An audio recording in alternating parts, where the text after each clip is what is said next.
اعوذ باللہ من الشیطان الرجیم بسم اللہ الرحمن الرحیم۔ عزیز طلبہ السلام علیکم ورحمۃ اللہ وبرکاتہ۔ آج ہم الدرس الثالث جیم سورۃ الانفال کی آیات 70 تا 72 کا ترجمہ پڑھیں گے، تو چلیں شروع کرتے ہیں۔ اس سے پہلے کہ ہم ترجمہ کریں، ان 3 آیات کا مفہوم پہلے سنیں۔ پہلی آیت میں اللہ تعالیٰ نے پہلی 2 آیات میں اللہ تعالیٰ نے ان قیدیوں کو ذکر کیا ہے جو میدان بدر میں مسلمانوں کے ہاتھ گرفتار ہوئے تھے، اور پھر نبی پاک صلی اللہ علیہ وسلم نے ان کو فدیہ لے کر چھوڑ دینے کا فیصلہ کیا تھا۔ ان کے بارے میں اللہ تعالیٰ اپنے محبوب صلی اللہ علیہ وسلم کو فرما رہا ہے کہ اے میرے پیغمبر صلی اللہ علیہ وسلم، جن قیدیوں کو تم نے رہائی دے دی ہے یا دینا چاہتے ہیں، ان سے کہہ دیجئے کہ اگر آئندہ یہ اسلام کی مخالفت چھوڑ دیں گے اور مسلمان ہو جائیں گے، راہ راست پر آ جائیں گے، تو جو ان سے پہلے گناہ ہو چکے ہیں وہ بھی ان کو معاف کر دیے جائیں گے، اور جو فدیہ کی صورت میں جو مال ان سے لے لیا گیا ہے اس سے بھی بہتر مال اللہ تعالیٰ ان کو عطا فرمائے گا۔ لیکن اگر یہ آزادی حاصل کرنے کے بعد، قید سے رہائی حاصل کرنے کے بعد پھر یہ اسلام کی مخالفت پہ آتے ہیں، دوبارہ جنگ کرنے کے لیے آتے ہیں، نئے سرے سے نئے انداز سے تیاری کر کے آتے ہیں، یعنی کہ اگر تمہیں دھوکہ دیں رہائی حاصل کرنے کے بعد پھر تمہارے مقابلے پہ آ جائیں، تو ان سے یہ بھی کہہ دیجئے، تو پھر فکر نہیں کرنی کہ یہ تو لوگ ایسے ہیں کہ پہلے بھی خدا سے دھوکہ کر چکے ہیں۔ جس کا مطلب یہ بنتا ہے کہ عالم ارواح میں جب انسانوں کی ابھی تخلیق نہیں ہوئی تھی، صرف اللہ تعالیٰ نے انسانوں کی روحوں کو پیدا فرمایا تھا، تو اس وقت بھی اللہ تعالیٰ نے اپنے بندوں کی روحوں سے پوچھا تھا کہ جب میں تمہیں انسان بنا کے بھیجوں گا اور تمہارے پاس میرے پیغمبر میرا دین آئے گا تو تم نے ان کو قبول کرنا ہے۔ تو سب روحوں نے کہا تھا کہ ہاں یا اللہ، ہم ضرور تیرے انبیاء کی باتوں کو مانیں گے، ان کی کتابوں کو مانیں گے اور ان کی تعلیمات پر عمل پیرا ہوں گے۔ تو اس کی طرف اشارہ کرتے ہوئے اللہ تعالیٰ فرما رہا ہے کہ اے محبوب صلی اللہ علیہ وسلم، اگر یہ تمہیں دھوکہ دیں، فریب دیں، تم سے دغا کریں، تو یہ تو پہلے ہی خدا کو دھوکہ دے چکے ہیں، خدا سے دغا کر چکے ہیں کہ جو وعدہ انہوں نے پہلے کیا تھا وہ انہوں نے پورا نہیں کیا، اور یہ الٹے کافر کے کافر رہے اور اسلام کی مخالفت یہ کر رہے ہیں اور بڑی شد و مت کے ساتھ کر رہے ہیں۔ اس کے بعد اللہ تعالیٰ نے فرمایا ہے کہ جو مسلمان ہو چکے ہیں، جو لوگ مسلمان ہو گئے، ایمان لے آئے ہیں، اور جنہوں نے ہجرت کی ہے اور اللہ کی راہ میں جہاد بھی کیا ہے، اور جنہوں نے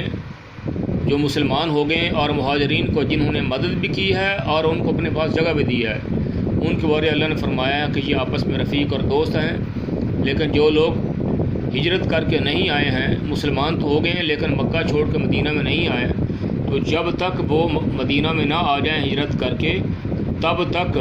ان مدنی مسلمانوں کا ان کے ساتھ کوئی تعلق نہیں ہے، یعنی انصار و مہاجرین کا ان کے ساتھ کسی قسم کا کوئی تعلق رشتہ ناتا نہیں ہے۔ ہاں، اگر وہ دین کے معاملات میں تم سے مدد مانگیں تو مدد کرنی ہے، لیکن ایسی قوم کے خلاف کہ جن کے ساتھ تمہارا دوستی کا معاہدہ ہو چکا ہے، پھر ایسی قوم کے خلاف ان کی مدد نہیں کرنی۔ تو یہ آیات کا مفہوم تھا جو میں نے عرض کر دیا۔ اب آپ ترجمہ سماعت کریں۔ اللہ تعالیٰ فرماتا ہے، یا ایھا النبی، اے پیغمبر صلی اللہ علیہ وسلم، کل من فی ایدیکم من الاسری، کل کا معنی ہوتا ہے کہہ دو، کل کہہ دیجئے، لمن فی ایدیکم، ان لوگوں سے جو تمہارے ہاتھ میں گرفتار ہیں، من الاسری قیدی، یعنی جو قیدی تمہارے ہاتھ میں گرفتار ہیں ان سے کہہ دو، ان یعلم اللہ فی قلوبکم خیرا، اگر خدا تمہارے دلوں میں نیکی معلوم کرے گا، پہلے تو نیکی ہے کوئی نہیں، لیکن اگر مسلمان ہو جاؤ اور نیک کام کرنا شروع ہو جاؤ، تو اگر خدا تمہارے دلوں میں نیکی معلوم کرے گا، یؤتکم خیرا مما اخذ منکم، تو جو مال تم سے چھن گیا ہے، یعنی فدیہ کے طور پہ لے لیا گیا ہے، اس سے بھی بہتر مال تمہیں عنایت فرمائے گا، وَيَغْفِرْ لَكُمْ، اور تمہارے گناہ بھی معاف کر دے گا، وَاللَّهُ غَفُورٌ رَحِيمٌ، اور خدا بخشنے والا مہربان ہے۔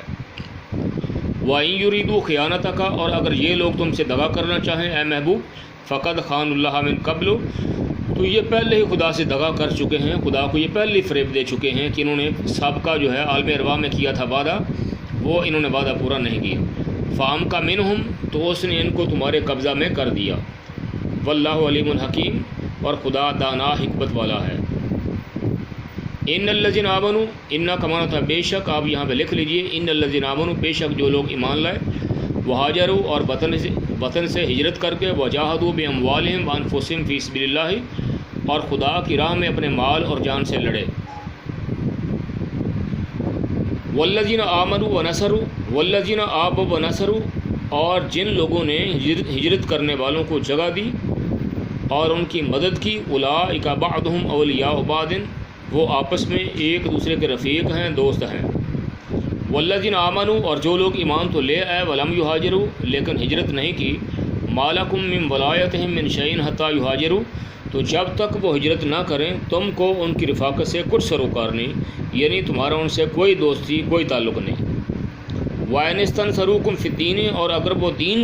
دین کے معاملات میں تم سے مدد طلب کریں، فَعَلَيْكُمْ نَصْرُ تو تم کو مدد کرنی لازم ہے، إِلَّا عَلَىٰ قَوْمٍ بَيْنَكُمْ وَبَيْنَهُمْ مِيثَاقٌ مگر ان لوگوں کے مقابلے میں کہ تم میں اور ان میں صلح کا عہد ہو، مدد نہیں کرنی چاہیے۔